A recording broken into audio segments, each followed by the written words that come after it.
السلام علیکم ورحمۃ اللہ وبرکاتہ۔ ایک دن ایک کسان کھیت میں کام کر رہا تھا۔ کچھ دیر بعد اس کے پاس ایک خوبصورت لڑکی آئی۔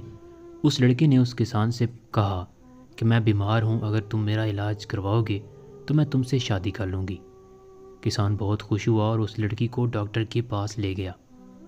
ڈاکٹر نے لڑکی کو دیکھا اور بولا کہ تم اتنی خوبصورت لڑکی ہو، اس کسان کے ساتھ کیوں آئی ہو؟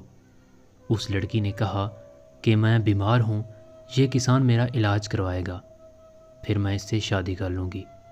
ڈاکٹر نے کہا میں تمہارا مفت میں علاج کروں گا، پھر تم مجھ سے شادی کر لینا، میں تمہیں بہت خوش رکھوں گا۔ لڑکی مان گئی۔ کسان کو بہت غصہ آیا اور ڈاکٹر سے لڑائی کرنے لگا۔ جب ان دونوں کی لڑائی زیادہ بڑھی تو لڑکی نے کہا کہ ایسا کرتے ہیں کہ ہم قاضی کے پاس چلتے ہیں، وہ جس کی حق میں فیصلہ دے گا میں اس سے شادی کر لوں گی۔ وہ سب قاضی کے پاس گئے اور سارا ماجرا بیان کیا۔ قاضی نے کہا کہ فیصلہ تو میں نے ہی سنانا ہے، ایسا کرو تم مجھ سے شادی کر لو۔ لڑکی مان گئی۔ اب تینوں میں زبردست لڑائی ہونے لگی۔ لڑکی بولی کہ میں بھاگتی ہوں، تم میں سے جس نے مجھے پہلے پکڑ لیا میں اس سے شادی کر لوں گی۔ وہ تینوں مان گئے۔ لڑکی نے بھاگنا شروع کیا، وہ تینوں بھی اس کے پیچھے بھاگے۔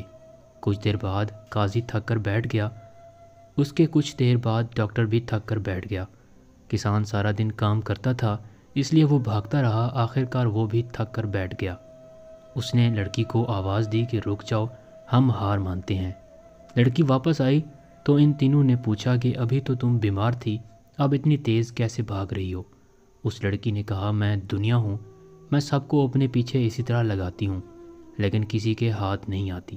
میرے بھائیوں اور دوستوں، آج ہم بھی اس دنیا کے پیچھے ایسے ہی بھاگ رہے ہیں، لیکن دنیا ہمارے پاس نہیں آئے گی، لہٰذا دنیا کو چھوڑ کر اپنے رب کو راضی کرو۔